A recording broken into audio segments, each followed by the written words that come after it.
एसपीएफआई जिंदाबाद।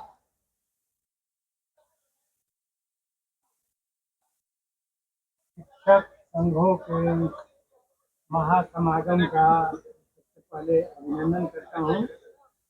यहाँ मौजूद हमारी पार्टी के CPIML के सांसद आला से रामा जी, अन्य तमाम शिक्षक नेतागण, नागेंद्र जी और सभी यहाँ मौजूद तमाम शिक्षक बंधुओं,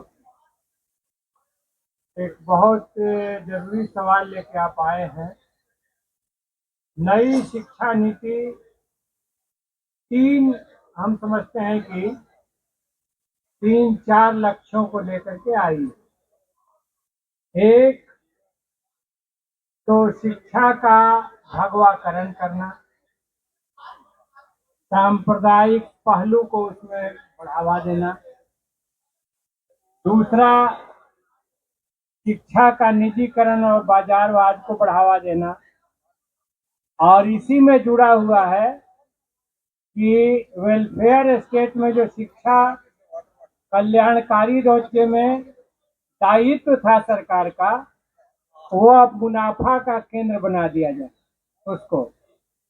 और तीसरा, इसमें जो लगे हुए कर्मी हैं, शिक्षक हैं, तो शिक्षक से शुरू हुआ शिक्षा मित्र बनाने से, अब शिक्षक नहीं शिक्षा मित्र है। इसी तरह से तरह तरह के परिवर्तन ला करके धीरे धीरे इसको मुनाफा आधारित करना, अधिक से अधिक अपने लोगों के श्रम का दोहन करना, कटौती करना, ये लक्ष्य लेकर के शिक्षा नीति आई। बिल्कुल आपने जो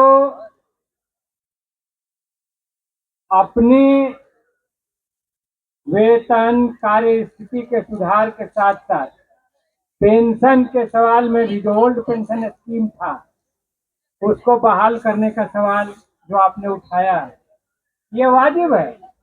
अगर हमने जिंदगी भर देश को सेवा दी है, देश की नई पीढ़ी को ढालने में, मोल्ड करने में हमने भूमिका निभाई है, बहुत महत्वपूर्ण काम है आपका। आप मिट्टी से ईंट नहीं बनाते हैं, आप एक बच्चे को हिंदुस्तान का एक सभ्य नागरिक, एक बड़ा टेक्नीशियन, एक बड़ा प्रोफेसर, एक बड़ा साइंटिस्ट किस शेप में उसको ले जाना है जिससे कि फ्यूचर का देश निर्माण हो सके, इस भूमिका में रहने वाले आप। तो जिंदगी भर अगर हमने देश की सेवा की, अब हम थक गए, 60 के पार हो गए, रिटायर हो गए, हड्डियों में उतनी ताकत नहीं है, तो क्या अब ऐसे लोगों को कूड़ा कचरा की तरह घर से निकाल के बाहर फेंक दिया जाए? कि सरकार इसका दायित्व तो लेगी। पहले से हमारे संविधान ने व्यवस्था दी कि नहीं, ऐसे लोगों को एक हम पेंशन देंगे जो जिंदगी के बाकी समय में वो अच्छा से बिता सकें। बूढ़े हो गए, बाल बच्चे हो गए, उनकी अपनी समस्याएं हैं, अपनी कठिनाइयां हैं, अपना जीवन जीना है। तो लगातार अभी के दौर में हम देख रहे हैं कि उपभोक्तावाद के मौजूदा दौर में सबसे ज्यादा उपेक्षा रिटायर्ड पीढ़ी को हो रही है। इसलिए उस सवाल पर भी जो आपने मांग उठाई है वो बिल्कुल आप वाजिब जगह पर हैं, और आपकी लड़ाई को सैल्यूट करने, समर्थन देने, और जिस हद तक हो सके पार्लियामेंट में उन सवालों को लेकर के मुद्दा बनाने और उस पर आपके पक्ष में लड़ने के लिए, आश्वासन देने के लिए हम आए हैं।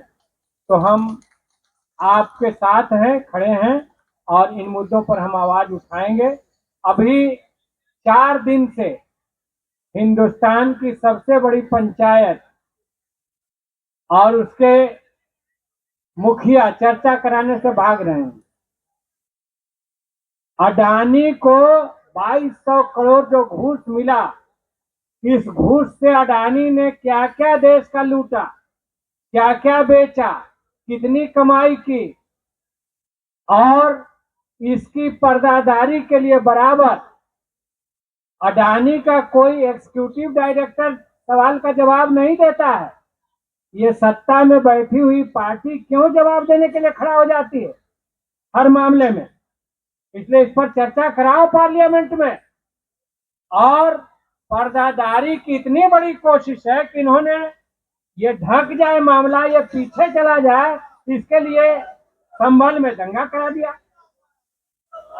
तो ये एक प्रैक्टिस चल रही है कॉरपोरेट लूट पर पर्दा डालने के लिए। देश में जाति के आधार पर, भाषा के आधार पर, धर्म के आधार पर दंगा फैला दो, लोग बंट जाएंगे, फूट जाएंगे, एकताबद्ध नहीं रहेंगे, लड़ाई नहीं होगी।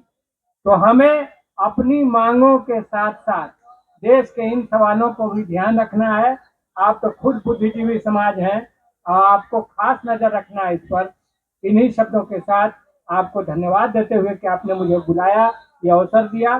मैं आपका From now Delhi Jantar Mandar that Tamil Nadu government should not delay anymore and bring back the OPS scheme. For that, more than 400 teachers have travelled 2,500 kilometers from Tamil Nadu to come here. NEP 2020 is the worst policy. It can spoil the future education of the nation. Therefore, STFI is insisting that the central government should cancel the NEP, fill up the vacancies, and abandon the fixed remuneration system through this protest. தமிழ்நாட்டிலிருந்து புதுடில்லி ஜந்தர் மந்தருக்கு வருகை தந்திருக்கின்ற 400க்கும் மேற்பட்ட எஸ்டிஎஃப்ஐயில் இணைந்திருக்கின்ற 9 இணைப்பு சங்கங்களின் பெருமைக்குரிய தோழர்களே, இன்று இந்திய பள்ளி ஆசிரியர் கூட்டமைப்பு என்று சொல்லக்கூடிய எஸ்டிஎஃப்ஐ அமைப்பின் சார்பிலே இந்த மகத்தான இந்த தர்ணா போராட்டத்தை நாம் நடத்தி கொண்டிருக்கின்றோம். இந்த போராட்டத்தின் மூலமாக நாம் ஒன்றிய அரசிற்கும் தமிழ்நாடு அரசிற்கும் ஜந்தர் மந்தரிலிருந்து நாம் சொல்லுகிற செய்தி என்பது எங்களுடைய கோரிக்கைகளை நீங்கள் நிறைவேற்ற வேண்டும். கடந்த 20 ஆண்டு காலமாக எஸ்டிஎஃப்ஐ என்கிற இந்த அமைப்பானது ஆசிரியர்கள், அரசு ஊழியர்களுடைய வாழ்வாதார கோரிக்கையான தன் பங்கேற்பு ஓய்வூதிய திட்டத்தை ரத்து செய்துவிட்டு பழைய ஓய்வூதிய திட்டத்தை நடைமுறைப்படுத்த வேண்டும் என்கிற கோரிக்கையை முன்வைத்து 20 ஆண்டு காலமாக தொடர்ந்து போராடி கொண்டிருக்கிறோம். இன்றைக்கு மத்திய அரசு தன்னுடைய நிலையை மாற்றிக் கொண்டிருக்கிறது. ஆனால் இன்றைக்கு வரை தமிழ்நாடு அரசு தேர்தல் வாக்குறுதிகளை கொடுத்த அந்த வாக்குறுதியை நாங்கள் ஆட்சிக்கு வந்தால் புதிய ஓய்வூதிய திட்டத்தை ரத்து செய்துவிட்டு பழைய ஓய்வூதிய திட்டத்தை கொண்டு வருவோம் என்கிற அந்த வாக்குறுதியை இதுவரை நிறைவேற்றவில்லை. அதை உங்களுக்கு உரக்க சொல்வதற்காக தலைநகர் புதுதில்லியிலே ஜந்தர் மந்தர் என்கிற இந்த இடத்தில இருந்து தமிழ்நாடு அரசுக்கு நாங்கள் ஒரு எச்சரிக்கையாக இன்றைக்கு இதன் மூலமாக தெரிவிப்பது, நீங்கள் தேர்தல் வாக்குறுதியிலே சொன்ன அந்த சிபிஎஸ் திட்டத்தை ரத்து செய்வோம் என்கிற கோரிக்கையை நீங்கள் ரத்து செய்ய வேண்டும். இல்லை என்றால் அதற்குரிய பலனை நீங்கள் அனுபவிக்க வேண்டிய சூழல் ஏற்படும் என்பதை இந்த நேரத்திலே நாங்கள் சுட்டிக்காட்ட விரும்புகிறோம். ஏனென்று சொன்னால் எந்த காரணத்தை கொண்டும் தேசிய ஓய்வூதிய திட்டத்தை ரத்து செய்ய முடியாது என்று சொன்ன மத்திய அரசு இன்றைக்கு அதிலிருந்து சற்று இறங்கி யூனிஃபைடு பென்ஷன் ஸ்கீம் என்கிற புதிய திட்டத்தை அறிவித்திருக்கிறது. அது பழைய ஓய்வூதிய திட்டத்திற்கு மாற்று அல்ல என்பதை நாம் உறுதிபட தெரிவிக்கிறோம். எனவே மத்திய அரசும் ஏற்கனவே நாம் பெற்று வந்த பழைய ஓய்வூதிய திட்டத்தை வழங்க வேண்டும் என்கிற கோரிக்கையை இந்த போராட்டத்தின் வாயிலாக மத்திய அரசிற்கும் நாம் தெரிவிக்க கடமைப்பட்டிருக்கிறோம்.